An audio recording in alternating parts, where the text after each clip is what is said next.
A partir de este momento, la economía dejará de ser una dimensión desconocida. Así que prepare su calculadora, abra su mente y evalúe las posibilidades de inversión.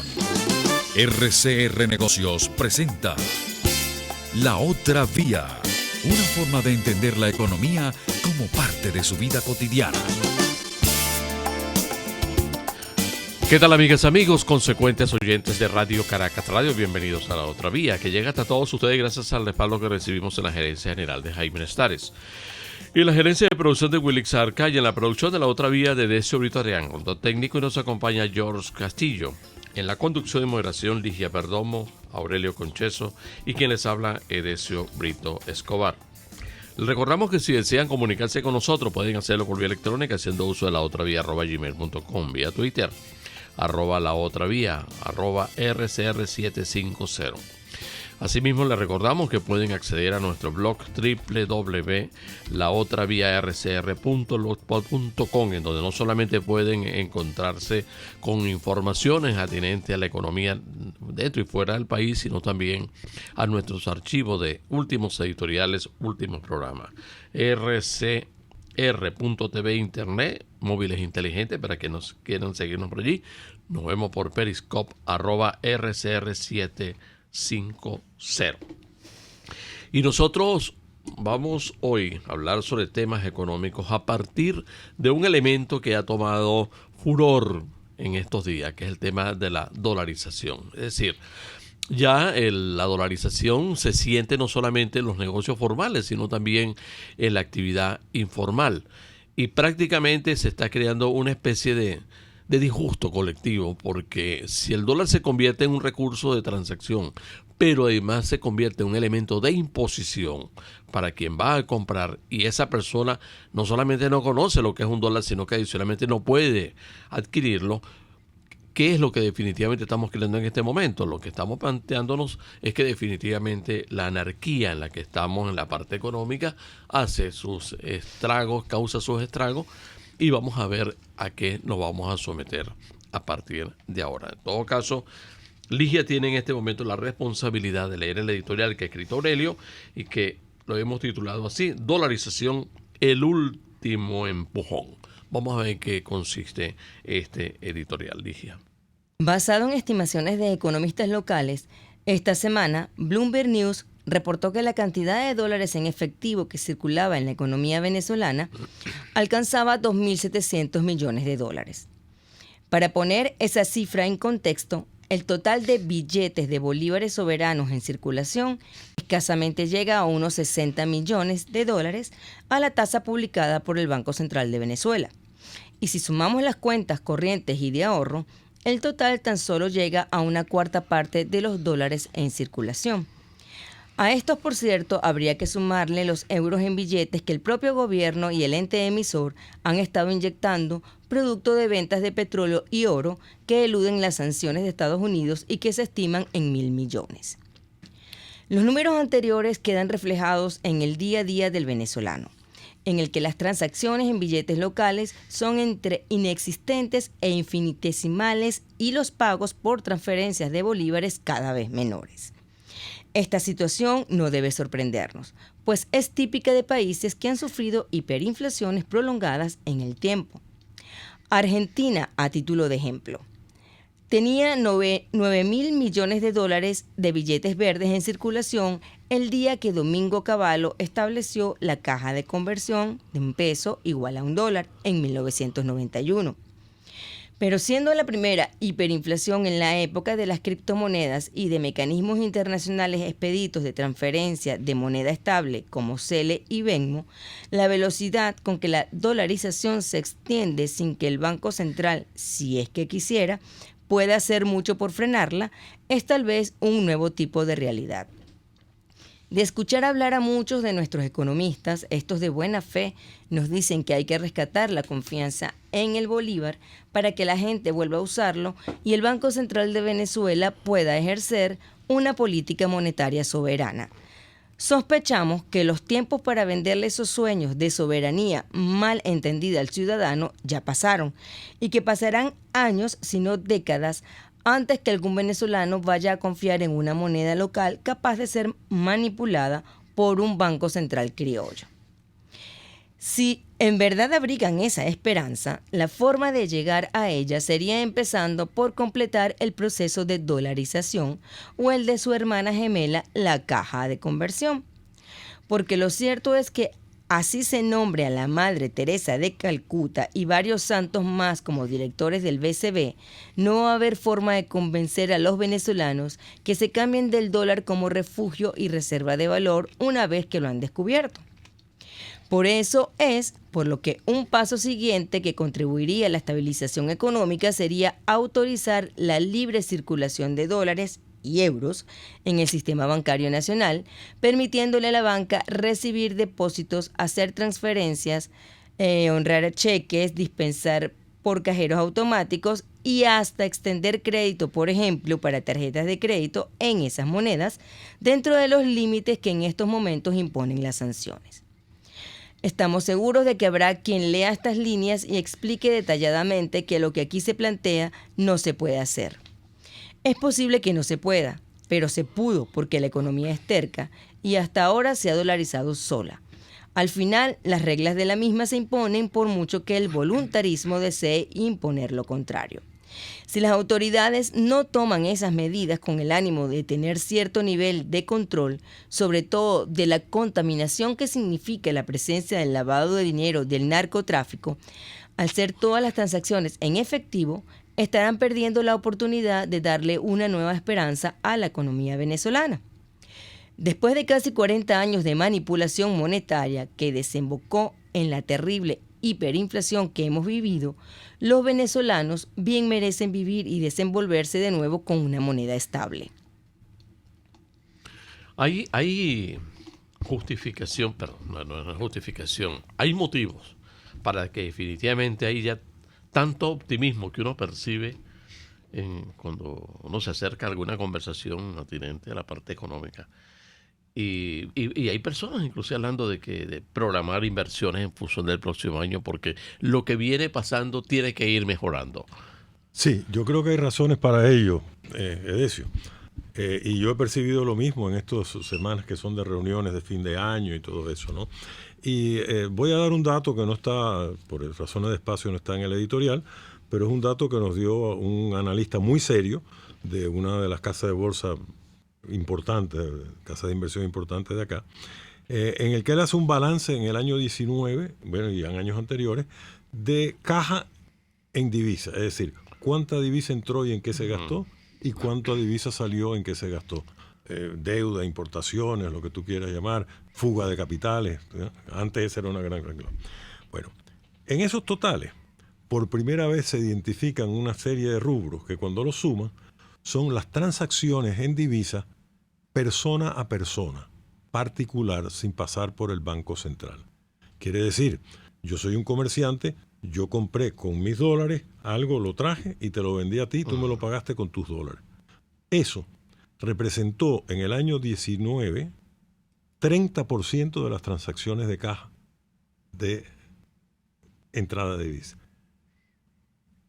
A 30 años atrás, que es la estadística que ellos llevan, nunca había habido más de 3 o 4% para ese rubro. Claro, era una economía 3 veces más grande, pero por lo general era el 2 o el 3% de una economía 3 veces mayor. Ahora es el 30% de una economía contraída, es cierto, pero ese es un fenómeno básico que creo que es el que está dando optimismo, porque por primera vez la gente está percibiendo, quizás de forma intuitiva, que al Estado se le agotó la capacidad de engañar al ciudadano.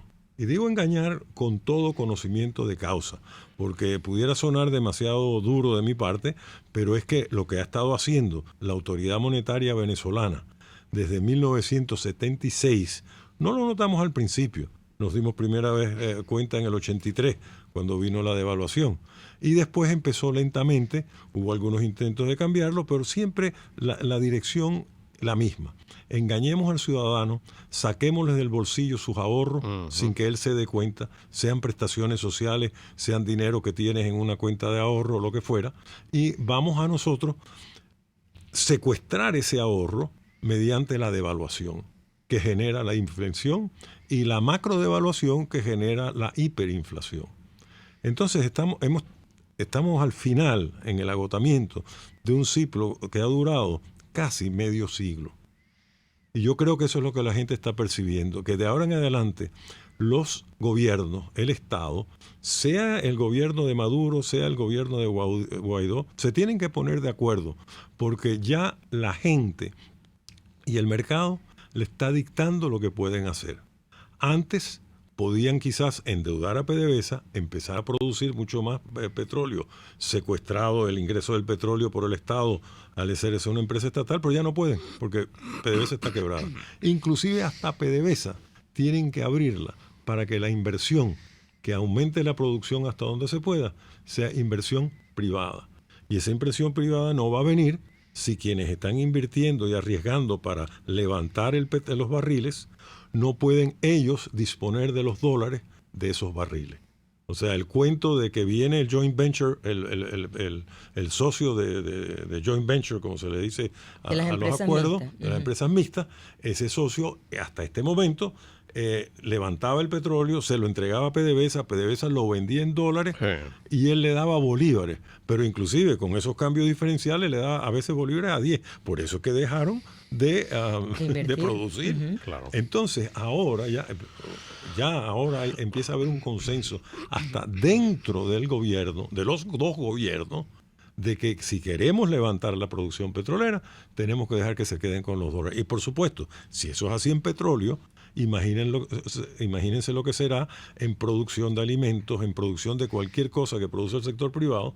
Si le van a tratar de poner mano a los dólares de las exportaciones, se van a acabar las exportaciones. Si le van a tratar de poner mano a los dólares de las remesas, no van a llegar las remesas por donde le pueden poner mano. Hemos llegado al punto, creo yo, donde que yo le oí personalmente a Domingo Cavallo, porque esta cifra de 9.000 millones de dólares no me la dijo nadie, me la dijo el propio Cavallo en una reunión pequeña, un almuerzo cuando él vino acá en el 91, que tuve oportunidad de asistir, y que un economista le preguntó, bueno, pero ¿cómo hicieron ustedes después para moldear la política económica? Y dice, no, nosotros no hicimos nada. Lo único que hicimos fue el cálculo de que había 9.000 millones de dólares, porque habíamos perdido por completo la posibilidad de hacer política económica. Cualquier cosa que inventábamos, cuando la íbamos a implementar, ya los agentes económicos, los ciudadanos, sabían que la íbamos a hacer y ya habían tomado medidas para protegerse de lo que íbamos a hacer. Entonces hemos llegado a ese punto. El Banco Central no puede hacer nada, porque ya hasta el cuidacarros más humilde sabe que va a haber una medida de ese tipo y que lo van a embromar, y los dólares que tiene los va a meter en el zapato o donde pueda hasta que explote la medida mal tomada. Ligia, quienes deseen comunicarse con nosotros, ¿cómo lo pueden hacer y por dónde, no? Pueden hacerlo a través de nuestra cuenta de Twitter, @laotravía, y a través del canal de YouTube de la estación, que es RCR 750. Vamos a hacer una pausa y cuando vengamos vamos a abordar dos temas, inevitablemente, que tenemos que hacerlo. En primer lugar, si este optimismo, en letras mayúsculas a nivel económico, puede trasladarse, como decía Aurelio, también a la parte política, si realmente la parte política puede dar un paso en favor del país y no en función de la mezquindad con la que se maneja la cosa nuestra. Y la otra también es el acuerdo que hubo ayer a nivel de la OPEP, en que se puede traducir eso en función de nosotros, si esto puede incidir definitivamente en una revisión a fondo o si vamos a seguir en el mismo festival de siempre en el que nos montamos hace ya varios años y que lamentablemente pues se ha traducido en el resultado que tenemos en este instante. A la pausa, George. Usted escucha La Otra Vía, una forma ligera de entender la economía, por RCR Negocios. Puedes seguirnos en nuestras redes sociales, en Twitter, @RCR750, la radio que se ve. Mingo, ¿y qué te dijo tu vecina hoy? A ver, Mingo, dime algo. Si en enero de este año te hubiese preguntado, ¿hallacas con Maduro? ¿Qué me hubieses respondido? Y si te hago la misma pregunta ahorita, ¿qué dirías? No solo hallacas, pernil, ensalada de gallina, pan de jamón, dulce de lechosa, uvas, faltan 5 para las 12, pantaletas amarillas y fuegos artificiales. Pero, solo para los narcotraficantes del régimen, sus zampones, sus enchufados y lastimosamente para sus cohabitantes. Este grupetín es el único que le va a sacar provecho a este empastelamiento y a este enfriamiento, y no precisamente del clima, sino de nuestros ánimos. Lo más triste es que ahora resulta que tenemos que luchar para procurarnos, no uno, sino dos, cese de la usurpación. ¿Será que llegó la hora de la tercera vía? ¿Ah? Quizá. Siempre que te pregunto qué, cómo, cuándo y dónde, tú siempre me respondes quizá, quizá, quizá. Por todos los medios, conmigo, de lunes a viernes a las 8 de la mañana, por rcr.tv, la radio que se ve. Ruedas, motores y algo más. El primer, único y más completo programa radial dedicado por entero al fascinante mundo de los motores y la velocidad. Ahora también los sábados, a las 5 de la tarde. Los fines de semana son de Ruedas, Motores y algo más, con Alberto Hidalgo Caro, por rcr.tv, la radio que se ve. RCR Negocios les está presentando La Otra Vía con Edesio Brito y Aurelio Concheso. Y por supuesto Ligia Perdomo, quien tiene la responsabilidad a partir de este momento de recibir sus mensajes y de transmitirlo, y sino también de participar, porque yo creo que uno se queda sorprendido a veces de las cosas que está oyendo, de las cosas que está leyendo, y sobre todo pues lo que aprecia, si esto definitivamente se va a convertir en un camino positivo para Venezuela, porque mira, tenemos derecho a que después de tantos años vivir de esperanza hay algo concreto, pero lo que sucede es que los ¿Quién actores... vive de esperanza? Bueno, sí, muere de excepciones. Ah, ¿no? ok.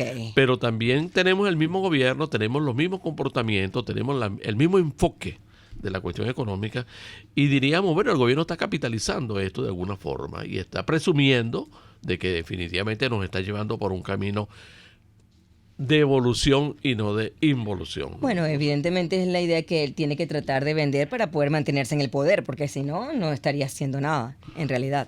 Pero yo, Aurelio, te quería preguntar algo. El título de la editorial es Dolarización, el último empujón. Suponemos que es el último empujón en esto, como dijiste tú, casi medio siglo de desastres económicos en los que han incurrido nuestros gobiernos y que nos han llevado a la situación terrible en la que estamos hoy día. Pero yo quiero hacer una comparación y, bueno, Zimbabue pasó por una situación similar de hiperinflación, bueno, peor que la que nosotros tenemos en este momento, en realidad, y terminaron dolarizando. Ellos crearon el 7 monedas RAL zimbabuense. Sí, entonces, bueno, ellos terminaron dolarizando su economía, pero hace unos 10 años, y estamos viendo hoy en día que Zimbabue está otra vez de vuelta en el camino de la hiperinflación.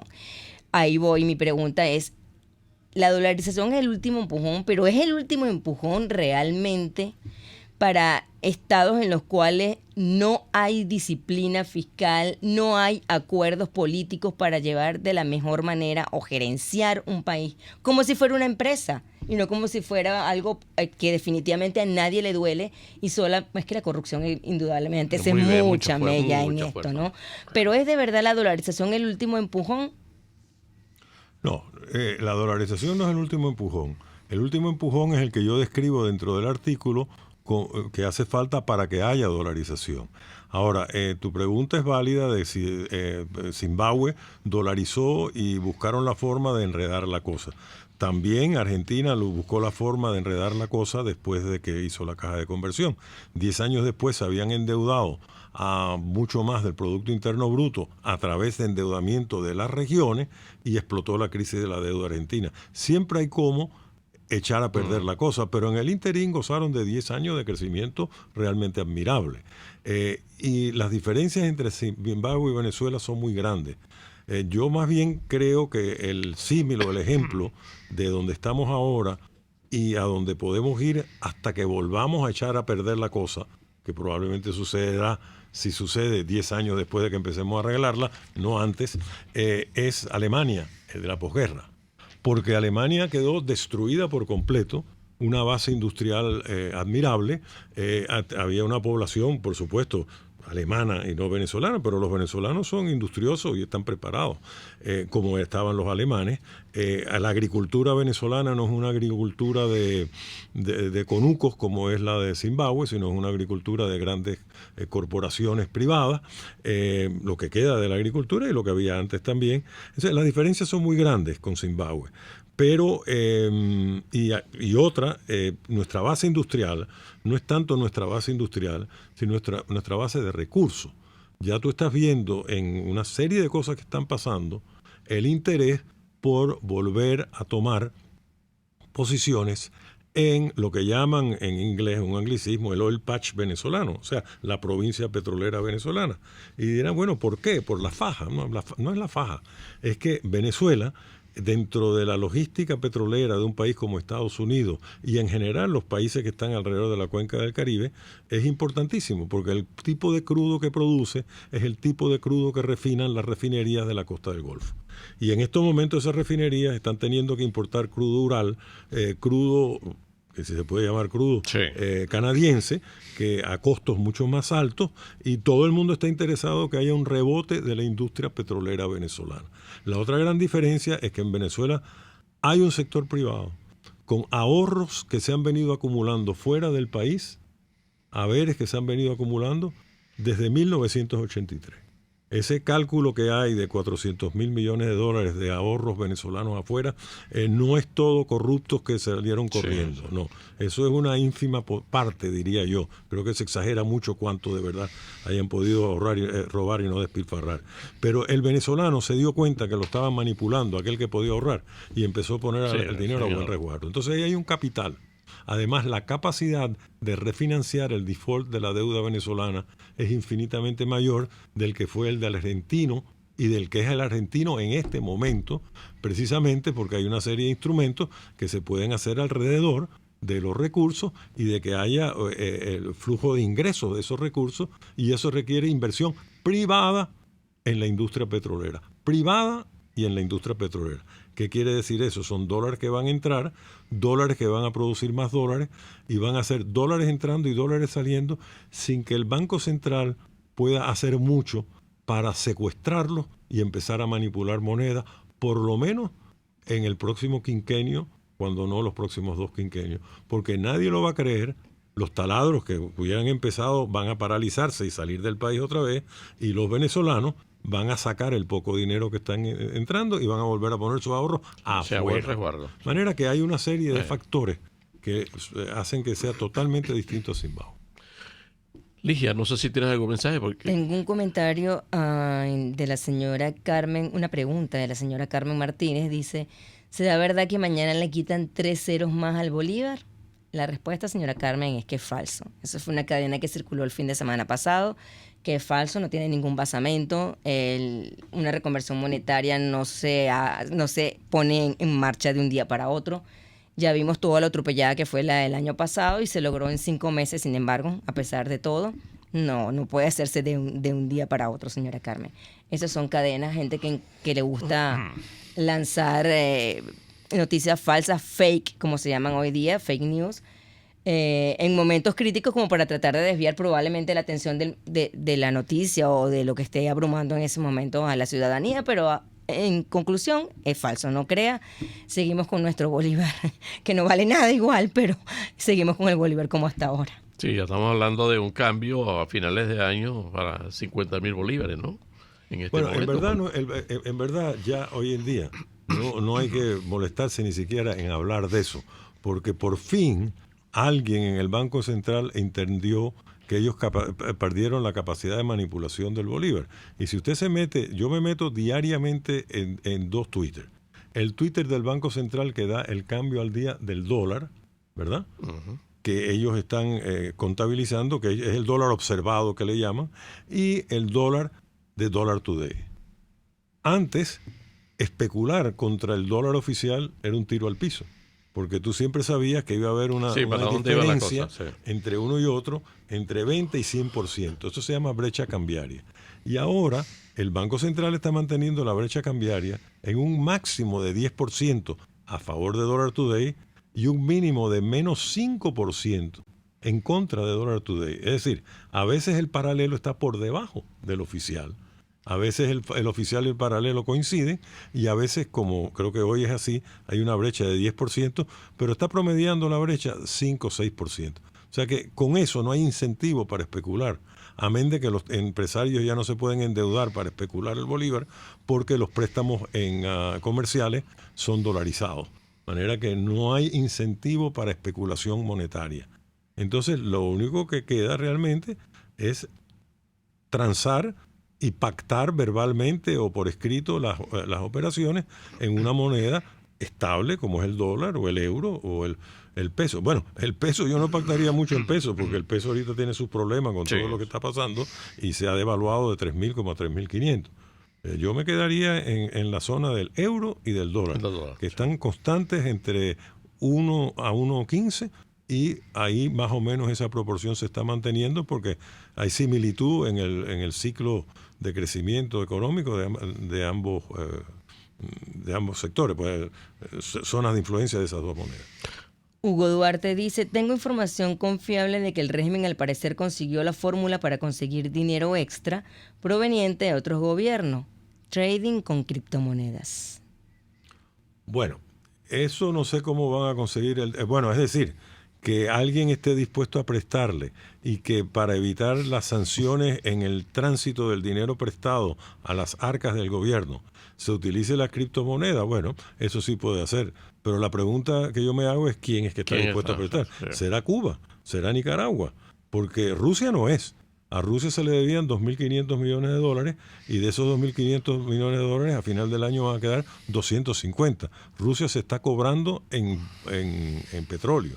Además, Rusia se ha convertido, por lo de las sanciones, en un trader. Rosneft se ha convertido en un trader. Recibe crudo venezolano, lo utiliza ella en su gran cadena de distribución interna en Rusia, o dice que lo utiliza, y vende crudo Ural. Y entonces con eso las sanciones las están... se la están evadiendo, le pagan en euros en efectivo al gobierno venezolano, pero lo que le pagan es lo que queda después de descontarse lo que le deben y las comisiones jugosas que están cobrando como trader. ¿Tienes alguna otra pregunta? Porque yo quiero replantear lo que decía antes de ir a la pausa. Pero Eliane Uribe dice que desgracia la nuestra, terminaremos como China, Rusia, donde los corruptos se hicieron con las mejores empresas públicas. Mejorará algo, tiranizados por siempre, recibiendo solo lo que nos den. Bueno, no hay que perder de vista que China sigue siendo uno de los países que tiene el peor récord de violación de derechos humanos, ¿no? Ellos han pretendido limpiarse a nivel de la corrupción, fusilando un poco de gente, porque definitivamente cuando uno ve los números, uno se horroriza, pero finalmente esto no ha logrado subsanar nada. O sea, China no es un ejemplo de... No, al ver a los países asiáticos, todos los países asiáticos, inclusive los considerados democráticos, son intrínsecamente autoritarios. Sí, señor. Singapur, que es uno de los grandes ejemplos como economía libre y tal, el régimen de Singapur ha sido muy autoritario, no es el de Corea del Norte, pero ha sido autoritario, el de Corea del Sur también, ahora ya es más democrático, pero ha demorado 3 o 4 décadas que empiezan a entender lo que es la democracia tal y que se concibe de sus orígenes europeos, pues. Dos comentarios. Aurelio, antes de que fuéramos a la pausa. Ya me está diciendo Jorro que tenemos que volver a la pausa. Bueno, vamos a la pausa y cuando vengamos vamos a replantearnos los dos temas que hacíamos referencia antes de ir en la primera pausa. Porque definitivamente lo que ha pasado en la OPEP es importante, pero es que adicionalmente también tenemos un componente, y es el componente político venezolano, que definitivamente hay que meterlo en cualquier pretensión de ser optimista a nivel de la parte económica. A la pausa. Existen muchas maneras de sacarle provecho a la economía sin estrés y todas están en La Otra Vía por RCR Negocios. Puedes seguir nuestra programación a través de rcr.tv, la radio que se ve. En Caracas, Bueno Restaurant es donde se dan cita los más exigentes comensales, pero también es el más seguido por la red social Instagram, donde tienes todo tipo de información para visitarlo y disfrutar de los excelentes platos de la comida internacional y de exquisitos postres. Por si fuera poco, puedes concursar y ganarte una moderna camioneta Toyota del año. Acércate e infórmate en la 6ª avenida entre 3ª y 5ª transversal de Altamira en Caracas. En Bueno Restaurant todo es bueno y ganas buenísimo. Les habla Claudia Macero y los espero todos los jueves a la 1 de la tarde en Contigo Liberalmente, un espacio cultural, dinámico e irreverente para escucharnos y debatir ideas junto a jóvenes que creen y defienden la libertad.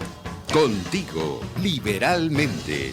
Todos los jueves a la 1 de la tarde por rcr.tv, la radio que se ve.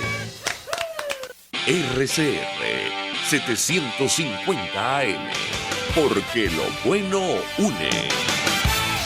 Haga de la economía su mejor aliada y explore sus posibilidades de inversión en La Otra Vía por RCR Negocios 750 AM. Bueno, nosotros no es que estamos obligados a ser optimistas, lo que estamos obligados a ser realistas, ¿no? Y por supuesto, a difundir aquello que podamos escuchar, aquello que podamos analizar y aquello que le oímos a los demás, porque uno, por cuestiones de trabajo, por la cercanía que uno tiene con algunos sectores en la realidad económica, o escucha una serie de deducciones, apreciaciones, pero también de especulaciones. Cuando hablamos de especulaciones es que uno comienza a hablarse una serie de escenarios. Y dice, bueno, si esto ha pasado así, entonces teóricamente deberíamos abordar que esto va a ir por esta parte. Y sin embargo, a mitad de camino uno se da cuenta de que no es así, Y creo, inevitablemente, que esto está asociado con el tema político nuestro. Entonces, cuando uno dice, lo que dice Aurelio también hace rato, o sea, uno va en estos días a reuniones, escucha, hay discursos, hay análisis, y dice, bueno, entonces uno sale del encuentro no con aire de gran optimismo, pero sí con una visión realista que uno lo lleva precisamente a ese optimismo. Pero cuando uno habla de optimismo económico dentro de este desorden que hemos tenido, entonces uno también intrínsecamente está obligado a ser optimista a nivel de la cuestión política. Realmente puede haber una evolución tan buena que pueda convertirse, pueda traducirse en una alternativa de modificación de la cuestión monetaria para que no caiga como dice Ligia. Así, vamos a unos cambios de tal manera que pudiéramos decir, no, bueno, si las cosas van por aquí, entonces mira, que no cambiamos a nivel político, porque cuando uno ve lo que hacen los chinos cuánto no han cambiado ellos en la parte económica, llamémoslo así, especializando la cuestión política. Pero es que la corrupción en China brinca, como decía aquí el oyente. Eso por una parte, Aurelio, y tenemos que forzosamente hacer alguna reflexión con base en lo que sucedió en la OPEP y que nos pone a nosotros en plan no del liderazgo, no es así. Pero sí, bueno, Venezuela está revisándose internamente para ir justamente a unos cambios a nivel, porque así lo dijo el señor Quevedo, que es presidente de la OPEP en este momento, dentro de esos cambios que se dan allí, de que el próximo año nosotros vamos a tener un resultado a nivel de producción petrolera muy distinta a la de este año, ¿no? Bueno, el resultado de producción petrolera que vayamos a tener el año que viene depende hoy en día mucho de las sanciones a la industria petrolera. Porque las sanciones es como la última gota, ¿no?, en un vaso que se ha venido llenando con una serie de malos manejos, no todos dolosos, pero de manejos ineficientes de la industria petrolera venezolana, que van atrás, repito, más de 40 años y poco a poco se fueron deteriorando y poniéndose peor. Pero en estos momentos las sanciones es la última gota, pero debajo de las sanciones está lo que llaman el default, o la cesión de pago de PDVSA, ¿no? Hay también el default del país, pero de la deuda soberana. Pero el default de PDVSA. O sea, PDVSA no puede conseguir crédito si no enfrenta el tema de lo que debe. No es que tiene que pagarlo hoy. La gente está equivocada cuando dice, no, PDVSA debe 60 mil millones de dólares. Y si no hace un cheque por 60 mil millones de dólares, no puede ser. No, porque esas son deudas que tienen vencimiento a largo plazo. Lo que tiene es que servir esa deuda, reconocerla y dar claras señales de que es capaz de servirla y empezarla a servir. Y lo tercero es una cosa que eufemísticamente se llaman el riesgo reputacional. Es decir, en dos palabras, el mundo no cree a los venezolanos. Pero no es que no crea a los chavistas. El mundo no cree ni a los chavistas, ni a los opositores, ni a los que estuvieron antes, ni a los que dicen que van a gobernar después. Y no creen a los venezolanos, o no nos creen a los venezolanos. No me refiero al sector privado que ha cumplido con sus obligaciones, aquel que ha cumplido con sus obligaciones. Me refiero al país como nación, porque tenemos una larga historia de no cumplir nuestros compromisos. Y esa larga historia empieza inclusive con la forma en que se hizo la reversión petrolera, que se adelantó la reversión, incumpliendo los contratos que había con las empresas concesionarias. Y de ahí hacia acá ha venido una serie de cosas. ¿Se recuerdan de las cartas de crédito? Bueno, no se puede recordar mucha gente, pero en el año 83, en el año 89, en el año 92. Entonces, Venezuela promete mucho y después deja de cumplir. Sí. Eso se llama riesgo reputacional.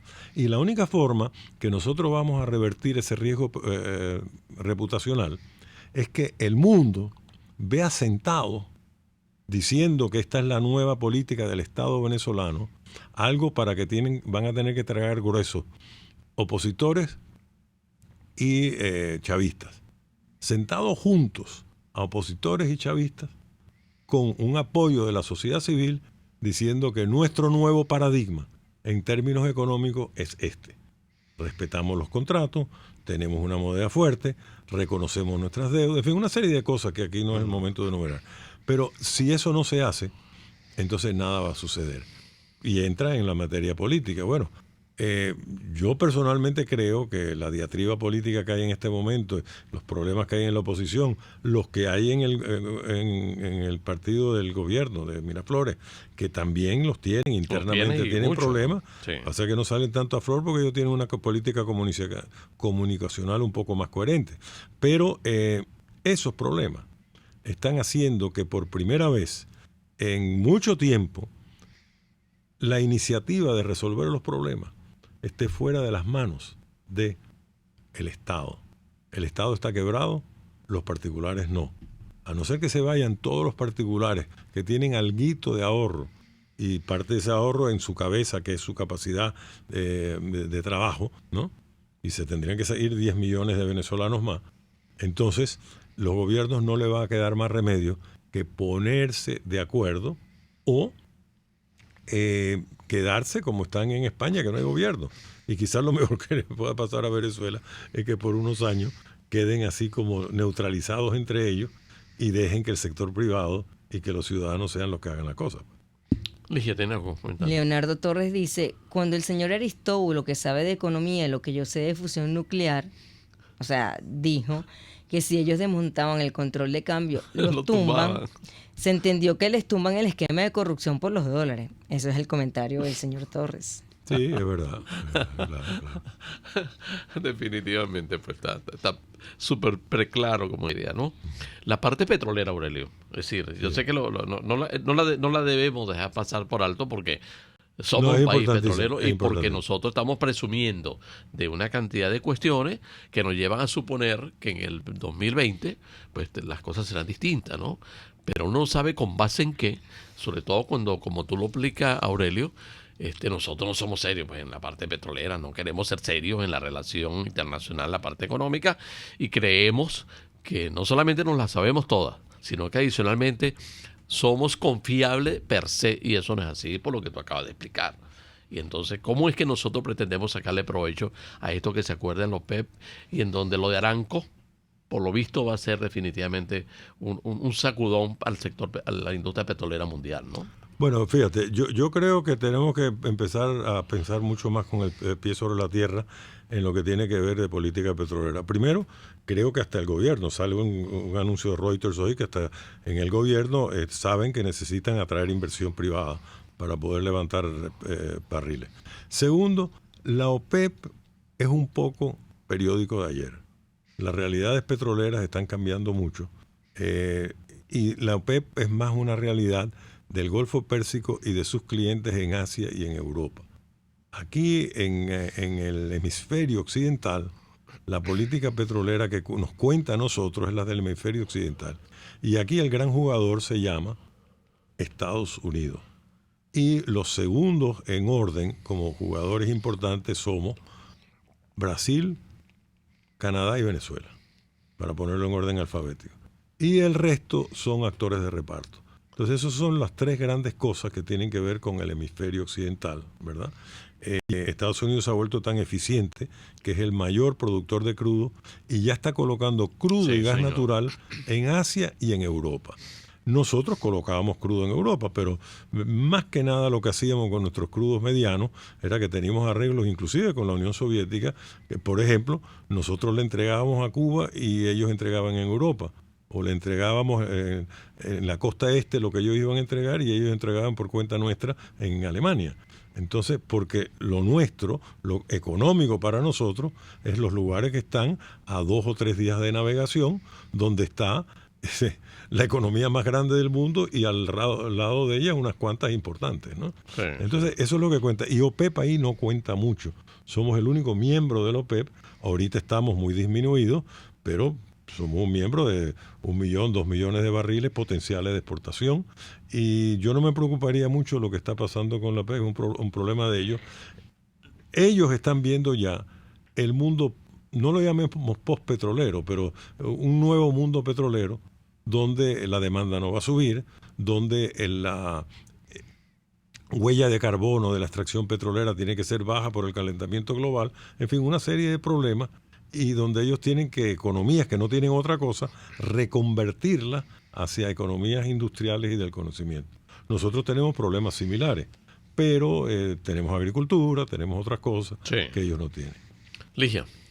Super Will G, el usuario Super Will G de la cuenta de Twitter, dice: dolarizar en Venezuela es como poner una vaca en medio de la selva rodeado de leones, tigres y hienas. Bueno, yo no sé por qué dice eso, porque no dolarizar en Venezuela es estar en medio de la selva con un bolívar. El señor que dice eso, yo fui al Banco Provincial a tratar de sacar un poco de efectivo esta semana y me dieron un billete de 10,000 bolívares que tiene el valor de 25 centavos de dólar. Entonces, si eso no es estar en la selva, yo no sé qué es. Definitivamente. Gianni Stefano dice: no debemos olvidar que Alemania de posguerra fue apalancado con un plan Marshall y luego llegaron las políticas milagrosas de mercado. ¿Cuándo y dónde está nuestro plan Marshall? Pregunta. Muy buena pregunta.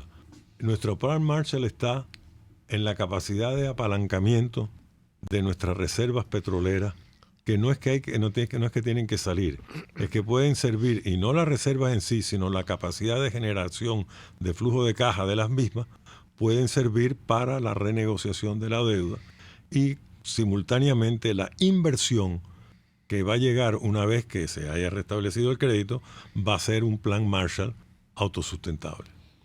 Y el usuario Varguense, también en Twitter, dice: ver las carreras de la gente con dólares y no bolívares hasta en los mercados populares es muy significativo. Creo que habla de la pérdida del poder de los bonos sobre la gente, o sea, los bonos que entrega el gobierno, ¿no? Al menos algunos han logrado la libertad de cartera, aunque no aún todas las libertades. Efectivamente, ese efecto se va sintiendo poco a poco. No olviden que estamos hablando de cuántos meses, desde cuántos meses atrás es que se ha visto así este fenómeno dolarizador. Yo creo que no pasa de 3 meses, 4 meses. O sea que en 20 años, 16 de los cuales el gobierno estaba con todo lo de control de cambio, Aristóbulo hablando las tonterías que hablaba, pero el Banco Central con 3, 4 cambios diferenciales, el dólar asesino y todo eso. ¿Y qué pasó? De la noche a la mañana ya el dólar no es asesino. Esto es una vuelta de 180 grados en la política monetaria del Estado venezolano y eso no hay que perderlo de vista. Volver a revertir a lo otro va a ser muy difícil porque nadie cree en el bolívar. Sí, lo que sí sé es que estamos en una economía inercial en este momento. Ligia, pero tenemos que ir a la pausa. Antes de ir a la pausa, Yoyo Juárez dice: los 2 países de Sudamérica que crecían no pudieron evitar entrar a la carrera hacia abajo, Chile y Bolivia. Sí, no podemos olvidar también lo que está planteado ahora con Argentina y con Uruguay, ¿no? El Uruguay no lo podemos perder de vista, pero el Uruguay ha convertido el nuevo ruido de esta semana, ¿no? Bueno, vamos a hacer una pausa y ya venimos con la otra vía a través de Radio Caracas Radio. Existen muchas maneras de sacarle provecho a la economía sin estrés y todas están en La Otra Vía por RCR Negocios. Sintonícenos a través de Periscope, @RCR750, la radio que se ve. Analítica.com te invitan a la tercera edición del foro Venezuela Optimista, un encuentro para empresarios, emprendedores venezolanos que siguen trabajando por el país. Una oportunidad para retroalimentarnos con experiencias de logros.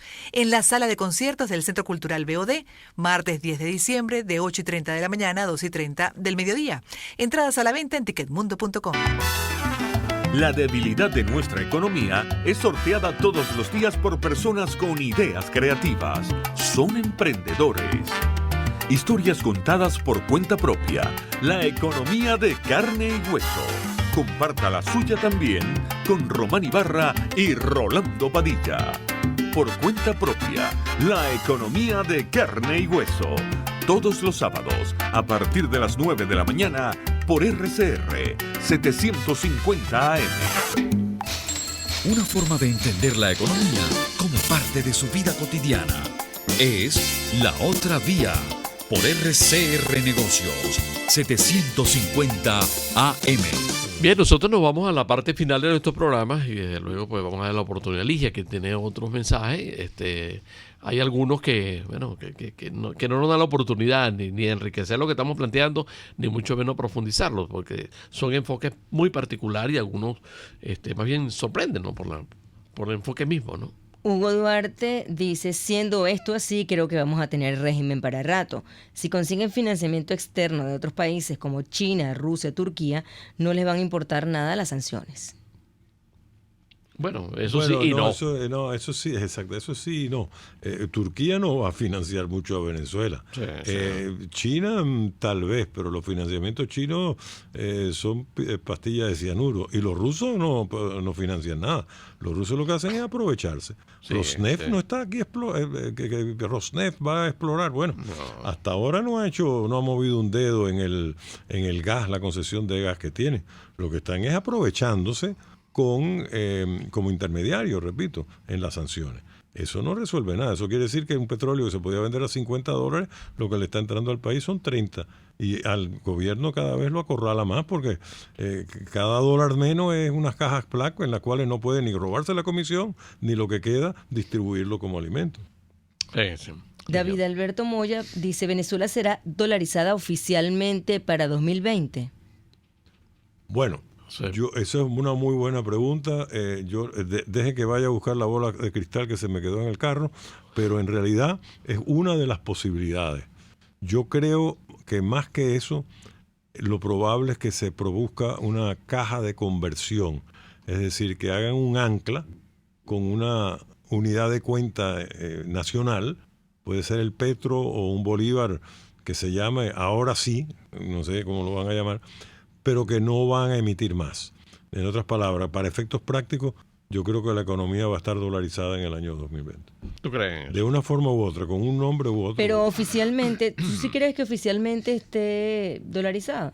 Bueno, Ligia, en estos momentos están circulando 2.700 millones de dólares en efectivo. Uh-huh. Y están circulando 60 millones de dólares en billetes de bolívares. Uh-huh. Y si sumas lo que hay en depósito de cuentas corrientes y de ahorro, llega a 700 millones, que es una cuarta parte de lo que circula en dólares y euros.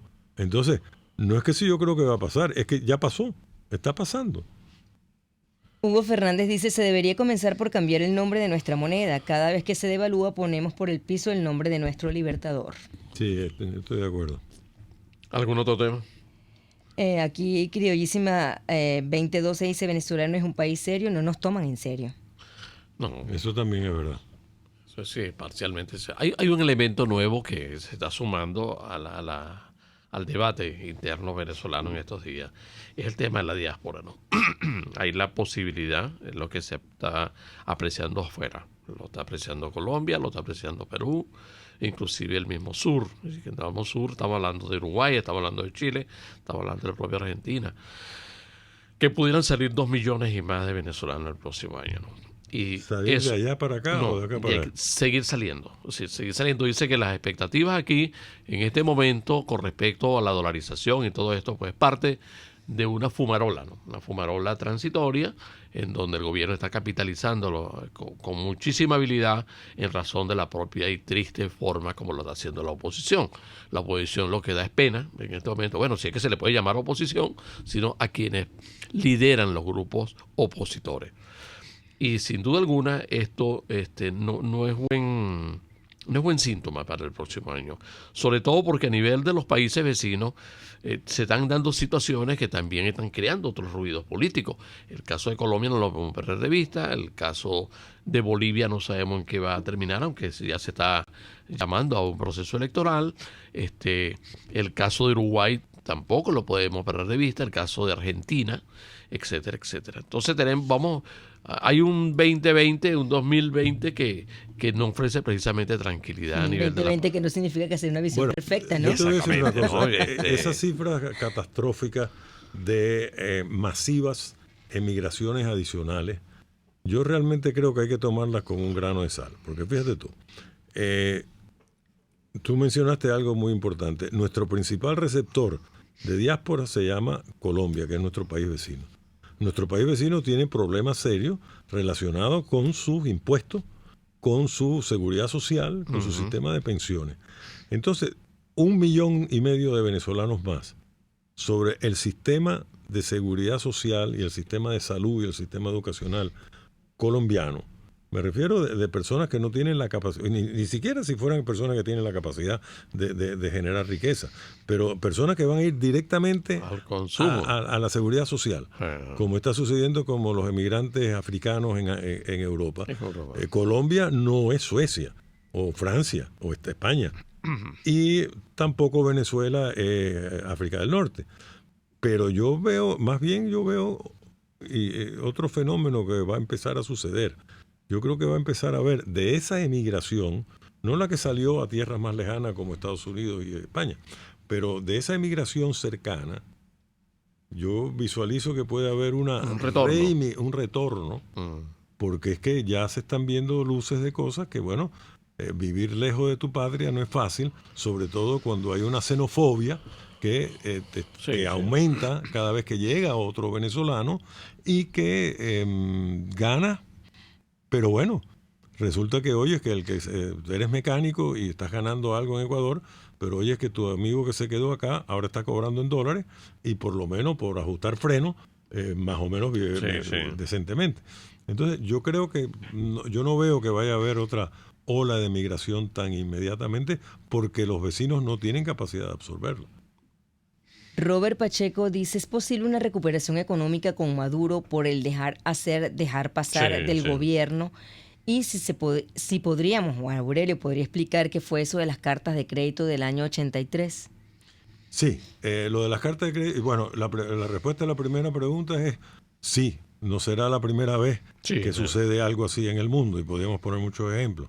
Y las cartas de crédito fue lo siguiente, fue en el 89.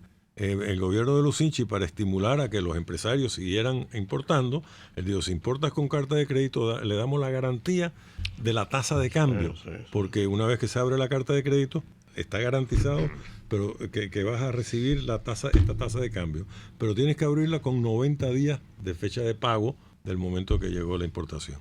Y cuando vino el gobierno de Carlos Andrés Pérez y vieron la cantidad de compromiso en dólares que tenía el Estado en eso, decidieron desconocer la tasa de cambio que el gobierno había legalmente conocido. Los empresarios que lamentablemente importaron y vendieron lo que habían traído a una tasa de cambio de 7.50, tuvieron que pagar esas cartas de crédito a 30. O sea, se descapitalizaron por completo, muchos quebraron, otros entraron en estado de atraso y tuvieron como 5 o 10 años para salir de él, y otros salieron de él, pero como el boxeador que está Punching Drunk, se levantaron de la lona, pero al final quedaron noqueados. Y Aurelio, y hay una cosa que no podemos obligar, y es que perdimos prácticamente una relación a nivel internacional en muchísimos países, y eso se convirtió en un problema y eso no fue Chávez, eso fue el gobierno de Lucinchi y de Carlos Andrés Pérez II. Los señores Chicago Boys o Belleza Boys, que dijeron ahora sí, la economía va a crecer y tal, Ahora, lo único que tenemos que hacer es echarle una broma a los empresarios que creyeron en la ley. Listo. Héctor Mendoza Hernández dice, ahora el bolívar ni es fuerte ni soberano, solo el pueblo habla de dólar. Así sí, es. señor. En y todas creo que las va a ser esquinas. así por un tiempo largo. Bueno, ahí no hay que perder de vista una cuestión y eso lo hacemos como testigo de excepción de una compra en el día de ayer. Y es que cuando fueron a pagar con dólar, la persona le dijo, yo no te acepto dólar, quiero bolívar. Sí. Anda un Y dice, loco ¿por qué? suelto por ahí. Porque la semana pasada yo recibí 4 pagos con billetes de dólares falsos. Cuidado con esto también, no se puede perder de vista porque en Venezuela aquí entra cualquier cosa y se vende cualquier cosa sin ninguna Bueno, pero supervisión. déjame darte una contestación a eso. Yo he visto en comercios relativamente humildes una maquinita que antes Eso de decirte sí, el dólar algunos hace han tomado chin, chan, previsiones ya. y se Sí, dan sí. cuenta si es falso o no. Bueno, señores, nos oímos Dios mediante la próxima semana. Sigan ustedes con Radio Caracas Radio. La próxima semana vamos a profundizar en temas atinentes al comercio de fin de año. Sigan con Radio Caracas Radio. RCR Negocios presentó La Otra Vía, una forma de entender la economía como parte de su vida cotidiana.